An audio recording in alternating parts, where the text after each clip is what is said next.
Relation ship between human activity and climate کے بارے میں بات کرتے ہیں. ہیومن ایکٹیویٹی یعنی کہ انسان جو اپنے کام کر رہے ہیں، اور کلائمیٹ یعنی کہ ہماری جو آب و ہوا ہے، ان کا آپس میں کیا ریلیشن شپ ہے، اور ہیومن ایکٹیویٹیز سے کلائمیٹ پہ کیا فرق آ رہا ہے یا کیا چینجنگز آ رہی ہیں، اس کے بارے میں ڈسکس کرتے ہیں.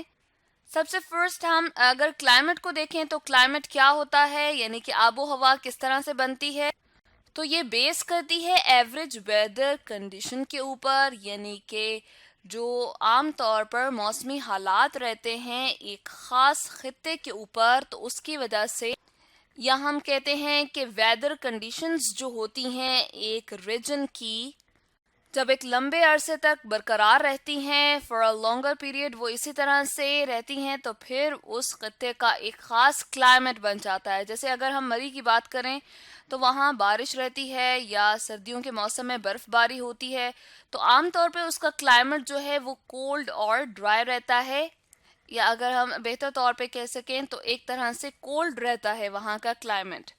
تو کسی بھی ریجن کا کلائمیٹ جو ہے وہ بہت لمبے عرصے تک ایز اٹ از برقرار رہتا ہے یا ایک جیسا رہتا ہے.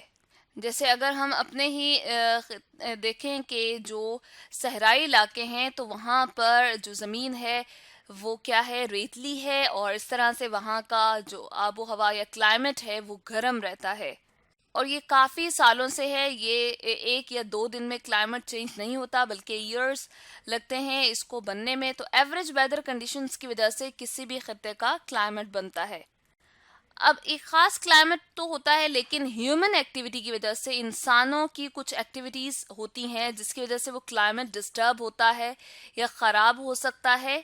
تو اس ریلیشن شپ کو ہم نے دیکھنا ہے. اگر نیچر کی بات کریں تو نیچر نے ایک خاص بیلنس جو ہے وہ رکھا ہے کسی بھی خطے کے کلائمیٹ کو کنٹرول کرنے کے لیے، لیکن انسان جب اپنی بہت ساری ضروریات کو پورا کرنے کے لیے کچھ ایکٹیویٹیز سٹارٹ کرتے ہیں یا کچھ کام ایسے کرتے ہیں جس کی وجہ سے نیچر ڈسٹرب ہوتی ہے یا اس جگہ کا کلائمیٹ یا آب و ہوا جو ہے وہ تبدیل ہونا شروع ہو جاتی ہے.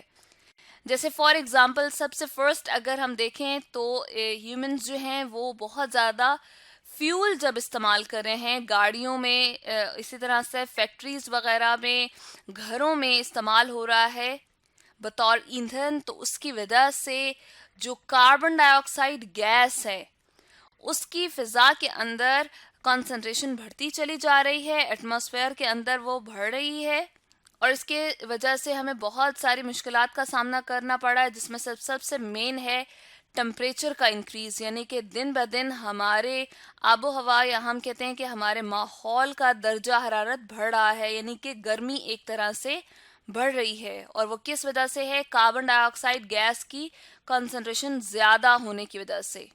تو اس کی کاز ہم نے بتا دی ہے کہ فیول جتنا زیادہ ہم استعمال کر رہے ہیں گاڑیوں کے اندر، اس کی کمبسچن ہو رہی ہے، اس کے جلنے کی وجہ سے اس کے نتیجے میں جو گیس پروڈیوس ہو رہی ہے وہ ہے کاربن ڈائی آکسائڈ گیس، اور اس کی کنسنٹریشن انکریز ہونے کی وجہ سے ٹمپریچر کا انکریز آ رہی ہے. اور جب ٹمپریچر انکریز کرے گا تو یہ جو پہاڑوں پہ موجود برف ہے یہ پگھلنے لگے گی، اور پگھل کے کیا ہوگی، یہ پانی کے اندر زیادہ سے زیادہ دریاؤں اور سمندروں میں آنے شروع ہو جائے گی، اور اس کی وجہ سے کیا ہو سکتا ہے، فلڈ آ سکتے ہیں یا سیلاب آ سکتے ہیں. تو اس طرح سے کلائمیٹ پہ ایک بہت برا اثر پڑ رہا ہے، اور وہ کس وجہ سے؟ ہیومن ایکٹیویٹی کی وجہ سے. اسی ٹمپریچر کے بڑھنے سے جتنے بھی یہ فارسٹ وغیرہ ہمیں نظر آ رہے ہیں، جنگلات نظر آ رہے ہیں، ان کے اندر کیا ہو جاتی ہے، ایک دم سے آگ لگ جاتی ہے خود بخود. تو یہ کیوں ہو رہی ہے؟ یہ جو فائر ہو رہی ہے فارسٹ کے اندر، یہ بھی اس وجہ سے ہے کیونکہ ہمارے گلوبل ٹمپریچر کو ہم دیکھ رہے ہیں کہ انکریز ہو رہا ہے. ہماری ورلڈ کا، ہماری دنیا کا ٹمپریچر جو ہے وہ دن بہ دن بڑھتا چلا جا رہا ہے. تو یہ باعث بنتا ہے جتنے بھی ہمارے یہ ریسورسز ہیں، یعنی کہ جنگلات وغیرہ، فارسٹ وغیرہ، ان کو تباہ کرنے میں یہ جو ہے کیا کرتا ہے، بہت اہم کردار ادا کرتا ہے. اور اس طرح سے ہیومن ایکٹیویٹی کی وجہ سے یہ نیچر جو ہے وہ تباہ ہو رہی ہے. تو کاربن ڈائی آکسائڈ جو ایوالو ہو رہی ہے ڈفرینٹ فیول کے استعمال کی وجہ سے، وہ ہماری نیچر کو برے طریقے سے تباہ کر رہی ہے، اور یہ اندازہ لگایا جا رہا ہے یا یہ ریسرچ کی جا رہی ہے کہ آئندہ سالوں میں اس کی کنسنٹریشن ڈبل ہونے جا رہی ہے، یعنی کہ اس کی کنسنٹریشن جو ہے وہ دگنی ہوتی چلی جائے گی جتنی اب ہے۔ تو اس کا مطلب یہ ہے کہ ٹمپریچر ہمارے آب و ہوا کا، ہمارے ماحول کا ٹمپریچر اور بڑھتا چلا جائے گا۔ اس کے علاوہ ہیومن ایکٹیویٹی کی اگر بات کریں تو ڈیفارسٹیشن بہت زیادہ ہو رہی ہے، یعنی کہ درختوں کو کاٹا جا رہا ہے، جنگلات ختم کیے جا رہے ہیں انسان۔ تو ڈیفارسٹیشن میں کیا آ جاتا ہے؟ کٹنگ ٹریز آ جاتا ہے۔ مختلف ضروریات کو ضروریات کے لیے انسان جو ہے درختوں کو کاٹتا ہے، جیسے لکڑی کی ضرورت ہوتی ہے، مختلف سامان بنایا جاتا ہے، گھر کا سامان جس طرح ہو گیا چیئر ٹیبل وغیرہ، اور اس طرح سے اور بھی چیزیں ہوتی ہیں، اور ایندھن کے طور پہ استعمال کرنے کے لیے بھی لکڑی کو جو ہے وہ استعمال کیا جاتا ہے یا اس کو درختوں سے کاٹا جاتا ہے۔ اس کے علاوہ کنسٹرکشن کے لیے بھی لکڑی کو استعمال کیا جاتا ہے، گھر بنانے کے لیے تو لکڑی کو جو ہے بہت زیادہ جگہوں پہ استعمال کرتے ہوئے جنگلات سے ختم کیا جا رہا ہے، اور اس سے کیا ہوگا؟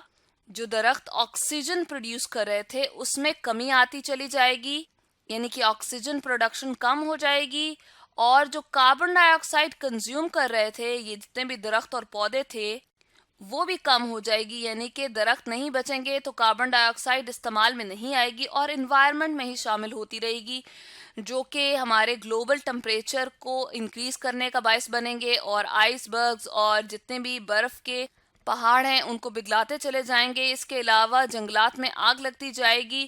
تو یہ بہت ساری جو ہے ہیومن کی ایکٹیویٹیز کیا کر رہی ہیں، وہ کلائمیٹ پہ اثر انداز کر رہی ہیں۔ کچھ خاص قسم کی گیسز جو ہیں وہ ایواپوریٹ جب ہوتی ہیں فضا میں شامل ہوتی ہیں، جیسے کہ سلفر ڈائی آکسائڈ گیس، اس کا فارمولا یہاں لکھ رہی ہوں SO2۔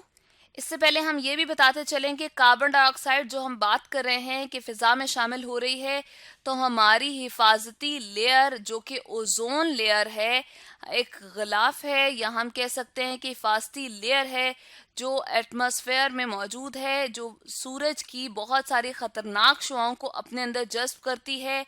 تو کاربن ڈائی آکسائڈ کا اس لیئر پہ کیا فرق پڑتا ہے یا اثر ہوتا ہے؟ یہ اثر ہوتا ہے کہ اوزون لیئر جو ہے وہ ڈیکریز ہونا شروع ہو جاتی ہے اگر کاربن ڈائی آکسائڈ کی زیادتی ہو جائے۔ چلیں اب امپورٹنٹ گیس سلفر ڈائی آکسائڈ کی ہم بات کر لیتے ہیں۔ تو سلفر ڈائی آکسائڈ گیس جو ہے وہ واٹر ویپرز کے ساتھ، یعنی کہ جب بارش ہو رہی ہوتی ہے تو ان کے ساتھ اکٹھی ہو کے کیا بناتی ہے؟ ایسڈ رین بناتی ہے، تیزابی بارش بناتی ہے، یعنی کہ ایک ایسی بارش جس کے اندر تیزاب موجود ہوگا، ایسڈ موجود ہوگا، اور وہ کون سا ایسڈ ہوگا؟ Sulphuric acid. اس کا فارمولا ہم لکھتے ہیں H2SO4، اور اس کو لکھا جاتا ہے سلفیورک ایسڈ۔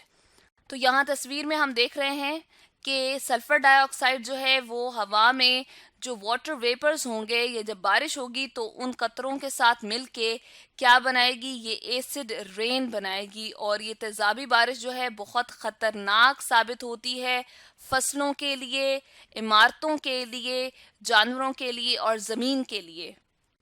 تو ایسڈ رین سے جو ہے وہ بہت برے اثرات مرتب ہوتے ہیں ہمارے کلائمیٹ پہ، اور یہ بھی کس کے باعث ہے؟ یہ ہیومن ایکٹیویٹیز کی وجہ سے سلفر ڈائی آکسائڈ گیس بنی ہے۔ جب ہم ڈفرینٹ فیکٹریز میں کام کر رہے ہوتے ہیں یا ڈفرینٹ فیکٹریز چلا رہے ہوتے ہیں، انڈسٹریز چلا رہے ہوتے ہیں، تو وہاں پر ویسٹ مٹیریل یا فالتو مادے کے طور پہ گیس بنتی ہے، جیسے کہ ایک ایگزامپل کے طور پہ ہم نے لے لیے سلفر ڈائی آکسائڈ گیس۔ تو ایک طرح سے یہ فالتو گیس ہے، اور یہ کیا کرتی ہے؟ ہوا میں شامل ہو کے واٹر ویپرز کے ساتھ کمبائن ہو کے ایسڈ رین کا باعث بنتی ہے۔ تو اس طرح سے جو فصلیں ہیں یا درخت وغیرہ ہیں وہ اس طرح سے بالکل ایسڈ رین کی وجہ سے تباہ ہو جاتے ہیں۔ یہ ڈینجرس ہے بہت ساری فصلوں کے لیے بھی اور درختوں کے لیے بھی۔ اس کے علاوہ اس تصویر میں ہم دیکھ رہے ہیں کہ برننگ کا پروسیس جب بھی ہوتا ہے، یعنی کہ آگ جلائی جاتی ہے، تو اس میں نہ صرف کاربن ڈائی آکسائڈ بنتی ہے بلکہ اسمال اماؤنٹ میں کاربن مونو آکسائڈ گیس بھی بنتی ہے، جس کو ہم CO سے ریپرزینٹ کرتے ہیں، اور جب کمرے میں ہیٹ کے لیے سردیوں میں ہم کیا کرتے ہیں، جب لکڑی کو جلاتے ہیں یا آگ وغیرہ جلا کے کمرے کو گرم رکھنے کی کوشش کرتے ہیں تو کاربن مونو آکسائڈ فضا میں یا اس کمرے کے ایٹماسفیئر میں داخل ہوتی ہے، ہوا میں داخل ہوتی ہے، اور اس کی وجہ سے آکسیجن کو کم کر دیتی ہے اور سانس لینے میں دشواری ہوتی ہے۔ اس کے علاوہ کاربن مونو آکسائڈ جو ہے وہ فضا میں شامل ہو کے مختلف اثرات جو ہے مرتب کرتی ہے۔ اس کے ساتھ ساتھ ایک اور امپورٹنٹ جو گیس ہے CFCs ہیں، کلورو فلورو کاربنز اس کو کہا جاتا ہے۔ یہ گیسز کہاں سے پروڈیوس ہوتی ہیں؟ جو ہیومن بناتے ہیں ریفریجریٹر اور اس کے علاوہ ایئر کنڈیشنرز وغیرہ اپنے لائف کے ڈفرینٹ یوزز کے لیے، تو ان میں سے یہ نکلتی ہیں CFCs، کلورو فلورو کاربنز، اور یہ کیا کرتی ہیں؟ بہت برے طرح سے تباہ کرتی ہیں اوزون لیئر کو، اور اس کے نتیجے میں اوزون لیئر جو ہے وہ پتلی ہو جاتی ہے، تھنر ہو جاتی ہے۔ جتنی اب دیکھیں، اگر عام طور پہ ہم کپڑا بھی دیکھیں تو جتنا پتلا ہو جاتا ہے اس میں سے اتنی زیادہ چیزیں جو ہیں گزر جاتی ہیں۔ یہی مثال اس اوزون لیئر کی بھی ہے کہ اگر یہ غلاف موٹا رہے تو سورج کی خطرناک شعاعیں اس میں سے پاس نہیں ہو سکتی۔ تو جب یہ پتلی ہو جائے گی تو ہارمفل جو الٹرا وائلٹ ریز ہوں گی وہ اس میں سے پاس کر جائیں گی اور ارتھ کے اوپر مختلف جو کراپس وغیرہ ہیں یا ٹریز وغیرہ ہیں ان کو تباہ کریں گی، یعنی کہ لائف جو ارتھ کے اوپر موجود ہے ان سب کو تباہ کریں گی الٹرا وائلٹ ریز۔ انسانوں کے اوپر بھی برے افیکٹ ڈالتی ہیں، کراپس کے اوپر بھی، پلانٹس کے اوپر بھی اور اینیملز کے اوپر بھی۔ تو آج ہم نے اسٹڈی کیا relation ship between human activity and climate کے بارے میں۔